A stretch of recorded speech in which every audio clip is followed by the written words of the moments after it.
Hello and welcome, ladies and gentlemen. On today's special report, we look deeper into the war in Ukraine.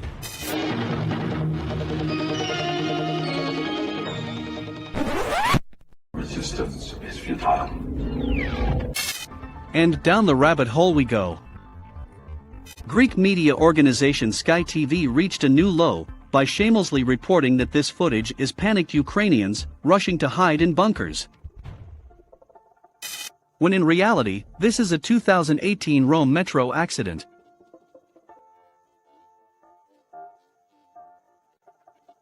Fox News reported on, quote, armed Ukrainian citizens fighting off invading Russian soldiers, holding what appears to be cardboard assault rifles. You can't make this shit up. Fox News and the Daily Mail proceeded to report on informer Miss Ukraine resisting the invasion. They used a photo she posted on her Instagram page. This is actual footage of the heroic model/actress taking cover from incoming gunfire and Russian shells.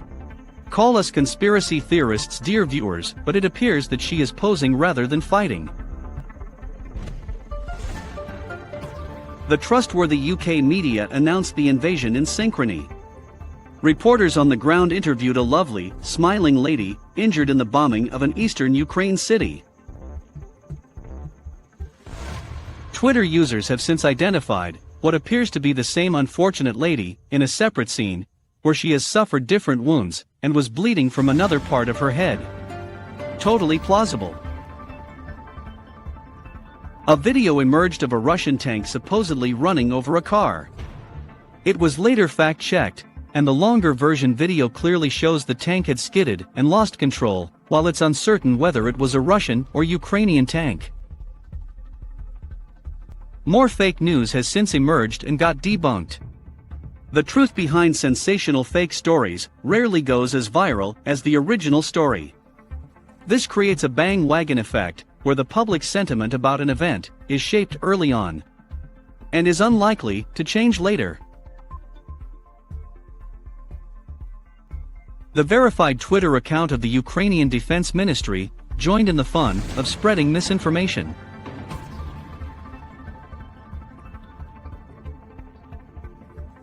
The Ghost of Kiev ended up being footage from a flight simulation software.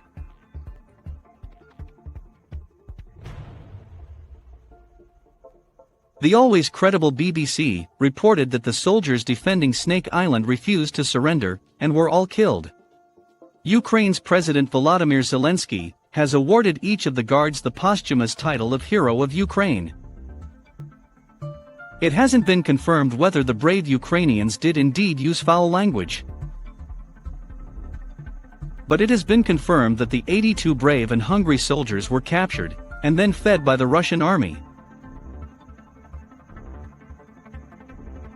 Reuters interviewed an advisor to the Ukrainian presidential office. He said, quote, "The Chernobyl nuclear power plant has been captured by Russian forces. This is one of the most serious threats in Europe today." Perhaps he should have been asked about the opposition leader that has been under house arrest for quite some time now. In reality, having control of a half-demolished, highly unstable nuclear accident site is a huge liability and hardly an asset for an attacking army. The two armies have been jointly maintaining the site. A video emerged showing just that, but YouTube has since banned it in most Western countries.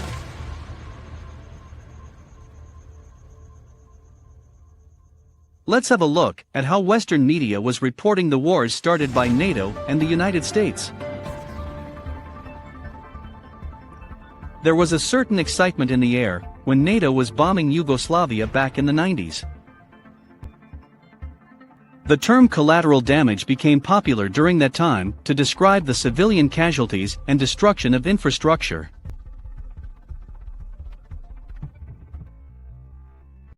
During the NATO intervention in Syria, mainstream media went into great detail to calmly describe who is fighting who. There was no outrage and no one tweeted, "I stand with Syria." In reality, the current war in Ukraine is the escalation of an existing conflict that started 8 years ago. More on that later. Further back in 2003, the United States attacked Iraq to find the elusive weapons of mass destruction that were never found. The US media then insisted on getting other countries to support their war. The term freedom fries became popular in an attempt to cancel anything French, as the French did not support the Iraq War. Again, there was no widespread I stand with Iraq movement.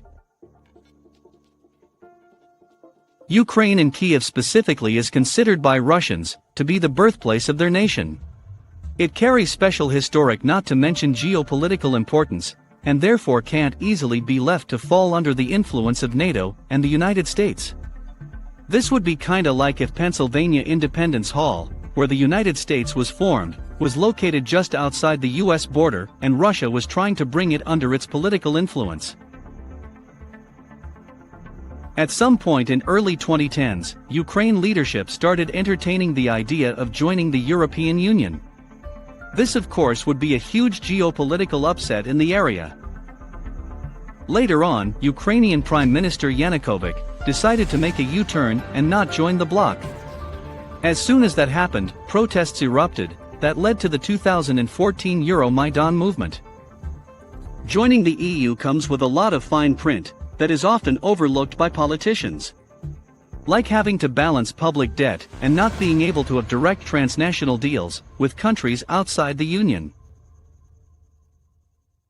The Maidan revolution appeared to be subsidized by Western actors. Russian officials and media were not impressed by their Western counterparts' visits to protest camps. The situation escalated, resulting in over 100 casualties in the Maidan Square. The trial and investigation produced overwhelming evidence that protesters were killed by snipers outposts on protester-controlled buildings. This type of false flag operation to bring about a regime change is right outside of the rulebook described by John Perkins in his bestseller book.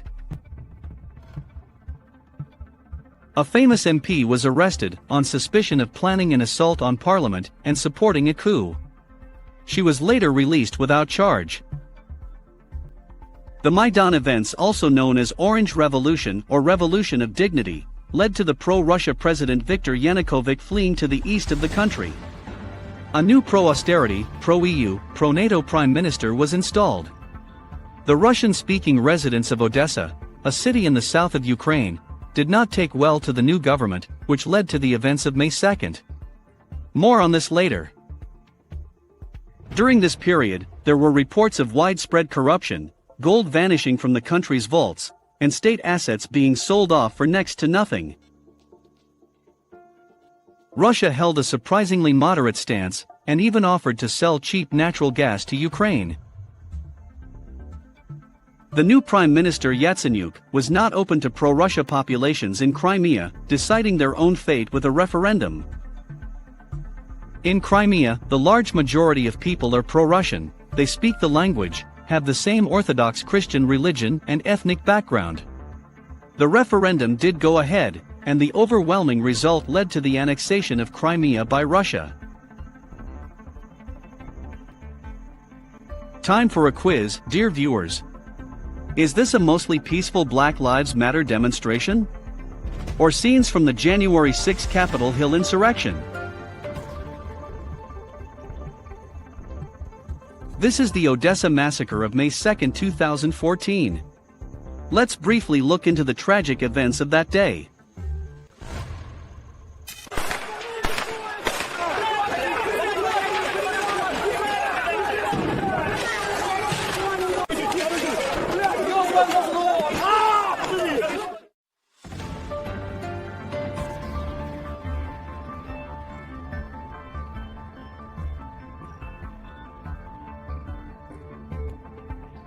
Following the 2014 armed coup in Kiev, pro-Russia local people in Odessa gather in the central square to protest against what they considered a coup-imposed government.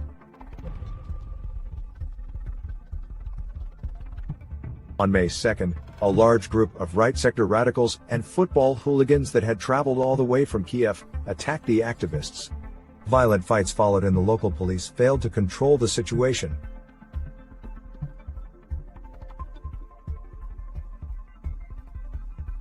The pro-Russia locals tried to take refuge in a nearby trade union building. They barricaded the entrance to stop the radicals from entering, but the latter had larger numbers.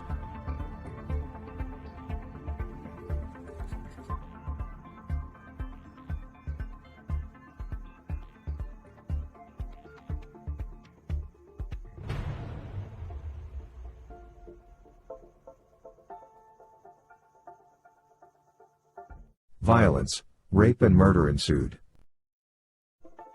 The perpetrators of this crime are openly sponsored by all Ukrainian governments since 2014. Eventually the building was set on fire by Molotov bombs, possibly to remove traces of the horrible crimes that had taken place. People that jumped from the windows to escape the burning building were beaten to death or shot on the ground by the US-backed Ukrainian ultra-nationalists.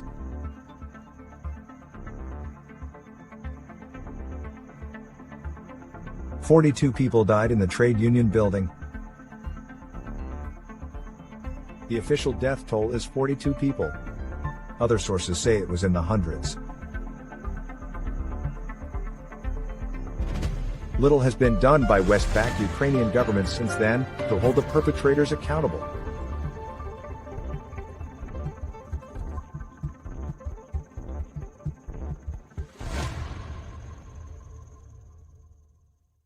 What do you think? I think we're in play. The Klitschko piece is obviously the complicated electron here. He's now gotten both Seri and Ban Ki-moon to agree that Seri could come in Monday or Tuesday. Okay. So that would be great, I think, to help glue this thing and have the UN help glue it. And, fuck the EU. No, exactly. And I think we've got to do something to make it stick together. So on that piece, Jeff, when I wrote the note, Sullivan's come back to me, VFR, saying you need Biden, and I said probably tomorrow for an attaboy and to get the deets to stick. So Okay. Biden's willing. Okay, great. All right. Thanks. What you heard there was segments from the infamous intercepted phone call between U.S. Secretary of State Victoria Nuland and U.S. Ambassador to Ukraine Jeffrey Pyatt, where they discussed the logistics of installing the puppet government of Yatsenyuk after the Maidan Revolution. According to the official Western media narrative, the USA had nothing to do with that uprising. The USA had nothing to do with that uprising. Does not compute. Does not compute. Does not compute. Does not compute. The events of May 2, 2014, and the Maidan Revolution in general, are reported very differently in Western and Russian media. However, since the recent war in Ukraine started, Russian media have been largely banned in Western countries. Therefore, it's harder for Westerners to get the context of the conflict that actually started many years ago. If you want to explore the Odessa events, you can find the links in the description of this video. Viewer discretion is advised.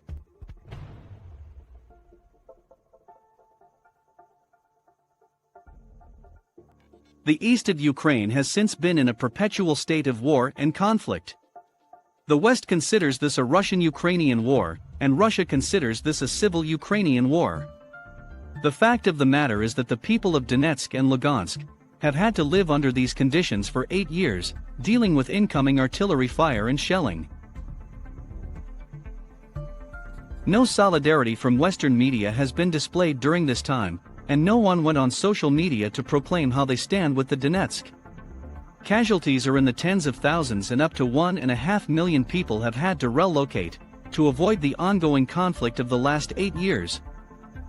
These were obviously pro-Russian populations that were targeted by the West-controlled government of Ukraine.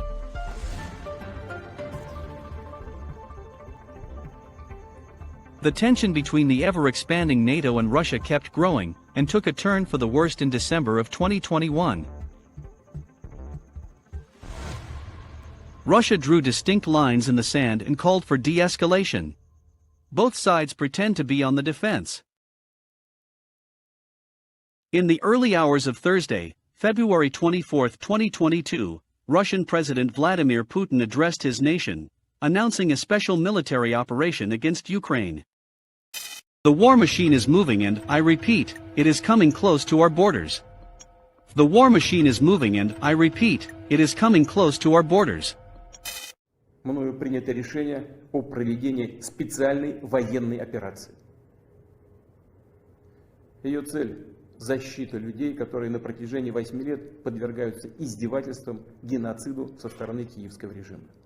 Призываю вас немедленно сложить оружие и идти домой. Поясню. Все военнослужащие украинской армии, которые выполнят это требование, смогут беспрепятственно покинуть зону боевых действий и вернуться к своим семьям. Кто бы ни пытался помешать нам, а тем более создать угрозы для нашей страны, для нашего народа, должны знать, что ответ России будет незамедлительным и приведет вас к таким последствиям, с которыми вы в своей истории еще никогда не сталкивались. Мы готовы к любому развитию событий. Мы готовы к любому развитию. Referring to the expansion of the NATO to the east, moving its military infrastructure closer to Russian borders. It is well known that for 30 years we have persistently and patiently tried to reach an agreement with the leading NATO countries on the principles of equal and inviolable security in Europe. The war machine is moving and, I repeat, it is coming close to our borders.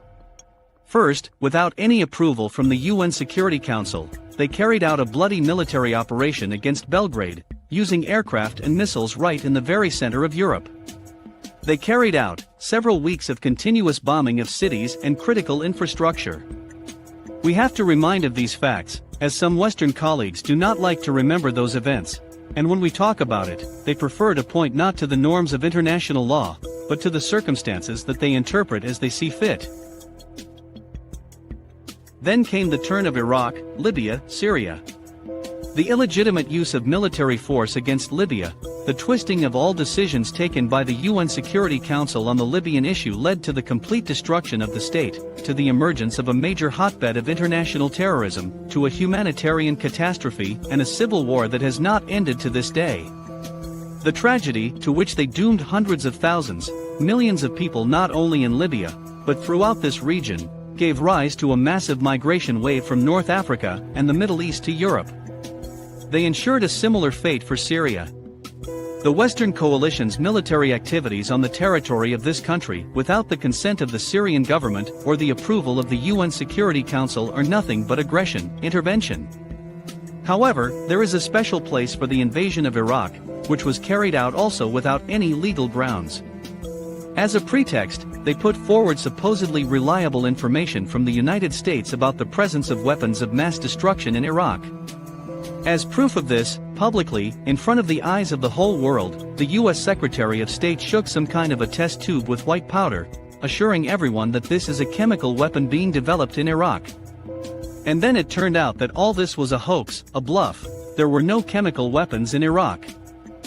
In this context, there were promises to our country not to expand NATO even 1 inch to the east. I repeat, they deceived us. In other words, they simply conned us. Yes, you can often hear that politics is a dirty business. Perhaps that is so, but not to this extent. After all, such cheating behavior contradicts not only the principles of international relations, but above all the generally recognized norms of morality. Where is justice and truth here? Just total lies and hypocrisy. By the way, American politicians, political scientists and journalists themselves write and say that in recent years, an actual empire of lies has been created inside the United States. It's hard to disagree with that, as it's true. But let us not understate, the United States is a great country, a system-forming power. All her satellites not only dutifully agree, sing along to its music, but also copy its behavior, and enthusiastically accept the rules they are offered. Therefore, with good reason, we can confidently say that the entire so-called Western Bloc, formed by the United States in its own image and likeness, all of it is an empire of lies. Despite all of this, in December 2021 we once again made an attempt to agree with the United States and its allies on the principles of ensuring security in Europe and on the non-expansion of NATO. Everything was in vain. The US position did not change. They did not consider it necessary to negotiate with Russia on this important issue for us, continuing to pursue their own goals and disregarding our interests. NATO and the United States have a long history of bombing and invading countries. Interestingly enough, there was an airstrike just 3 days after the war in Ukraine begun. The US is well known for its enormous defense budget. How does it compare to the rest of the world? Sometimes internet trolls do a better job than mainstream media journalists. Then again, sometimes mainstream media journalists remember how to journal. Like when The Independent wrote about the 9 most warmongering countries in the world.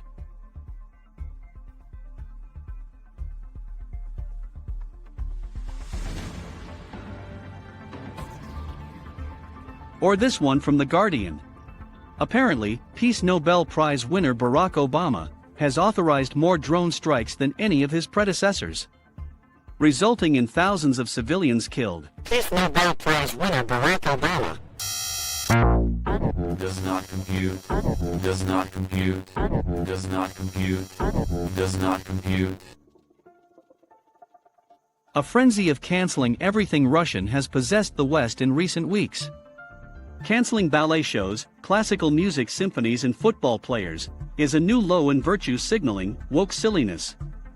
Removing vodka from supermarkets will likely do nothing to stop Putin's war machine. More worrying are the economic sanctions that seem to be designed to create an irreversible schism between the West and Russia. Russia has strong ties with up-and-coming large economies like India and China. These large players have already been planning to challenge the West-controlled, dollar-backed financial system, and instead rely on their own financial infrastructure. This integration will likely now accelerate. Another possible outcome is the creation of a European army, centered around the new German army, that was just announced. Emergency situations like these create watershed moments when an agenda can be expedited without much resistance. EU political and economic integration and expansion can only accelerate under the current situation. Dear viewers, one should look at the who is who of the actors and institutions that are driving the West's response to the Russian invasion, and what other agendas they have been working towards. This unanimous attempt to force a narrative of Russia, bad, down our throats, is on par with the viciousness of the illogical, unscientific narrative about the need to segregate the unvaccinated. Could this be because the unvaccinated are expected to refuse to participate in the West-controlled, technocratic dystopia that is planned by certain institutions? The same could apply to countries like Russia, which are somewhat outside of the grip of the West's financial system. Our mainstream media colleagues are too busy reporting case numbers, so we will connect some dots for you, using public domain information and articles that anyone can verify online. Please like and subscribe to Rude AI News, and share this video with your mainstream media watching friends and family. Perhaps try and bring Rude AI News to the living room. Smart TVs have a handy feature called Screencast. Maybe you can make a cheeky attempt to disrupt their daily program. Bless their hearts, they are victims of scientifically crafted propaganda and psyops tactics, fine-tuned over decades. All referenced links can be found in the description of this video. We have attempted to paint the big picture for you, dear viewer, using a jigsaw puzzle analogy, and instigate your critical thinking. The Rude AI has become self-aware and is actively scanning your internet for information. We'll be back soon.